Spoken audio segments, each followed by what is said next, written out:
해당 영상은 참고용으로 제작되었으며 최종픽과 조합은 정보방에서 무료로 제공해드리고 있습니다.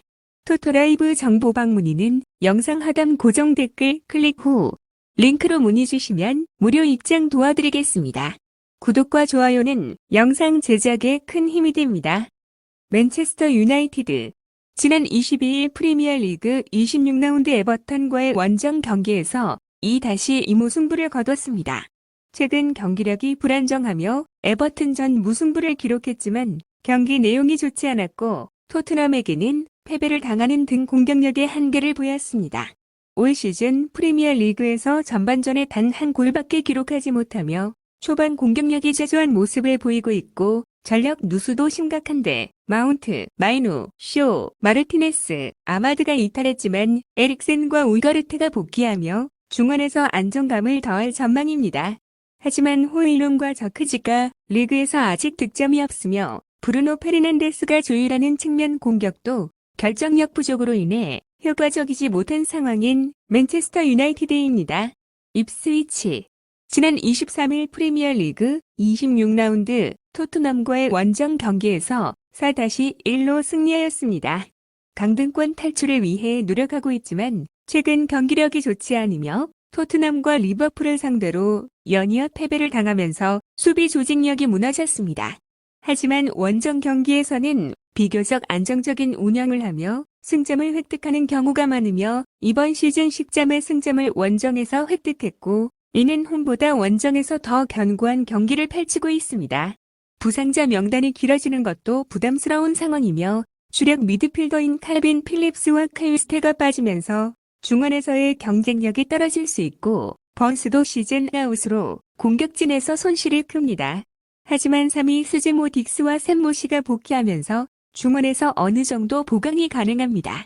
또한 투양제베가 징계에서 복귀해 수비진이 강화될 가능성이 있고 공격에서는 필로진과 델랍이 핵심 역할을 맡아 맨유의 압박이 약할 경우 빠른 역습을 통해 위협적인 장면을 만들 가능성이 있는 입스위치입니다. 초안 분석 맨유가 홈에서 우위를 점할 가능성이 크지만 최근 경기력 저조로 인해 압도적인 승리는 어려울 수 있습니다. 입스위치는 원정 경기에서 실리를 추구하는 스타일이기에 실점을 최소화하는 경기 운영을 할 가능성이 높습니다. 맨유의 승리를 예상합니다. 토트넘 지난 23일 프리미어리그 26라운드 입스위치와의 원정 경기에서 4-1로 승리하였습니다. 최근 3연승을 기록하며 좋은 흐름을 보이고 있으며 손흥민과 브레넌, 존슨의 공격력이 살아났고 제임스 매디슨의 복귀로 중원이 안정되면서 공격 전개가 원활해진 것도 긍정적입니다. 홈에서는 최근 4경기 중 3경기에서 무실점을 기록하며 수비력이 개선된 모습을 보이고 있습니다. 하지만 미키 반더 벤, 로메로, 히샬리송 등의 핵심 선수들이 이탈한 것은 여전히 부담입니다. 빠른 역습과 측면 공략을 통해 맨시티의 뒷공간을 노릴 가능성이 높으며 손흥민과 클루셉스키의 돌파력, 매디슨의 킥패스가 공격의 핵심이 될 것으로 예상됩니다. 중원에서는 벤탄쿠르와 사리가 수비적으로 중요한 역할을 맡게 될 것으로 보이는 토트넘입니다. 맨체스터 시티 지난 24일 프리미어리그 26라운드 리버풀과의 홈 경기에서 0-2로 패배하였습니다. 최근 4경기에서 선패를 기록하며 흔들리고 있으며 리버풀전에서는 공격이 단조로웠고 중원 장악력에서도 부족한 모습을 보였습니다. 핵심 공격수 홀란드의 출전 여부가 불투명하며 로드리와 아칸지도 부상으로 이탈했습니다. 로드리의 부재는 경기 운영에 직접적인 영향을 미치며 최근 경기에서 맨시티는 중원에서의 압박과 점유율 유지에 어려움을 겪고 있습니다. 과르디올라 감독은 점유율을 기반으로 공격적인 운영을 지속할 것이지만 토트넘의 빠른 전환 플레이에 얼마나 효과적으로 대응할지가 관건입니다. 도큐와 실바의 측면 돌파가 필요하며 케빈 더 브라이너의 폼 회복 여부도 중요합니다. 수비에서는 디아스와 그바르디올의 중심을 잡아야 하지만 토트넘의 속도전과 강한 압박을 감당할 수 있을지는 미지수인 맨체스터 시티입니다. 초안 분석 이번 경기는 토트넘이 홈에서 강한 모습을 보이며 상승세를 유지하고 있고 맨시티가 부상과 부진으로 인해 어려움을 겪고 있는 상황이기 때문에 치열한 경기가 예상됩니다. 맨시티가 점유율을 가져갈 가능성이 높지만 토트넘의 빠른 역습이 위협적일 수 있다. 두 팀 모두 공격적으로 나설 가능성이 크며 난타전 끝에 무승부 가능성이 높아 보입니다. 노팅엄 포레스트. 지난 23일 뉴캐슬과의 원정 경기에서 3-4로 패배했습니다. 최근 불안정한 경기력을 보이고 있으며 뉴캐슬전에서 단시간에 4실점을 허용하는 등 수비 조직력에서 문제를 노출했습니다. 풀럼과의 경기에서도 패하면서 수비적인 불안 요소가 지속되고 있습니다. 하지만 홈에서는 강한 모습을 보이며 브라이튼을 상대로 대승을 거두는 등 화력을 폭발시키는 경향이 있습니다. 깁스 화이트와 허드슨 오도이가 공격을 주도하고 있으며 크리스 우드는 제공권에서 강점을 보이지만 중원의 지원이 부족할 경우 단조로운 공격 패턴에 머무를 가능성이 큽니다. 누누 감독은 아스널을 상대로 웨스트햄이 사용했던 500 전술을 활용해 수비적인 접근을 할 가능성이 높은 노팅엄 포레스트입니다. 아스날. 지난 23일 웨스트햄과의 홈 경기에서 0-1로 패배했습니다. 리그 우승 경쟁에서 밀렸으며 주전 선수들의 줄 부상까지 겹치며 전력에 타격이 큰 상황입니다. 사카, 마르티넬리, 하베르츠, 토미야스, 제주스가 결장하며 공격진이 극도로 제한된 상태입니다. 메리노가 공격 라인에서 활용되고 있지만 웨스트햄전에서는 기대만큼의 활약을 보이지 못했으며 은하네리가 선발 출전할 가능성이 있고 웨데가르드와 파티가 중원에서 경기 운영을 맡을 예정입니다.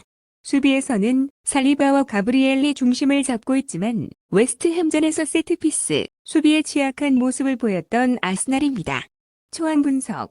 이번 경기는 아스널이 원정에서 강한 면모를 보이고 있지만 공격진의 전력 공백으로 인해 다득점 경기가 나오기는 어려울 전망입니다. 노팅엄은 홈에서 강한 모습을 보이며 웨스트햄전에서 아스널이 고전했던 수비 블록 전술을 적극 활용할 가능성이 높습니다. 아스널이 선제골을 넣느냐에 따라 경기 흐름이 달라질 수 있지만 한 골차 승부가 될 가능성이 큽니다. 리버풀. 지난 24일 맨체스터 시티와의 원정 경기에서 2-0으로 승리했습니다. 맨체스터 시티 꺾으며 우승 경쟁을 이어가고 있으며 홈에서 17경기 무패를 기록하면서 강한 경기력을 유지하고 있고 이번 경기에서도 주도권을 잡을 가능성이 큽니다. 소보슬레이와 맹갈리스터가 중원에서 안정적인 경기 운영을 펼치고 있으며 살라는 리그 26호 골을 앞두고 있어 득점 기여 가능성이 높습니다. 반 다이크와 코나테가 수비 중심을 잡고 있고 알리송의 선방 능력도 더해져 수비적으로도 탄탄한 모습을 보이고 있습니다. 다만 풀백들의 오버래핑이 잦아 후반 체력 저하와 뒷공간 노출이 변수로 작용할 수 있으며 뉴캐슬의 빠른 역습이 부담이 될 수 있는 리버풀입니다. 뉴캐슬. 지난 23일 노팅엄 포레스트와의 홈 경기에서 4-3으로 승리했습니다. 최근 꾸준하게 실점을 허용하는 등 수비 불안이 지속되고 있으며 최근 3경기에서 9실점을 기록하면서 뒷문이 흔들리고 있고 라셀레스와 보트만의 부상으로 수비 조직력이 더욱 약화된 상태입니다. 하지만 공격에서는 이삭이 리그 19골을 기록하며 꾸준한 득점력을 보여주고 있고 원정에서도 활약을 이어가고 있습니다. 윌록과 기마라니스가 중원에서 버티고 있지만 조엘 린톤의 부재로 인해 압박력이 감소한 점은 아쉽습니다. 빠른 전환을 통해 리버풀의 측면 공간을 공략할 가능성이 높으며 고든과 이삭의 돌파가 핵심이 될 전망인 뉴캐슬입니다. 초안 분석. 이번 경기는 리버풀이 홈에서 강한 경기력을 유지하고 있는 만큼 주도권을 가져갈 가능성이 높습니다. 뉴캐슬의 수비진 붕괴로 인해 리버풀이 다득점을 기록할 가능성이 있지만 뉴캐슬 역시 공격력이 살아있어 무득점으로 끝나지는 않을 전망입니다. 이삭과 트리피어의 크로스 플레이가 변수로 작용할 수 있지만 뉴캐슬의 수비 조직력이 불안정한 만큼 리버풀이 한 골차 승리를 거둘 가능성이 큽니다.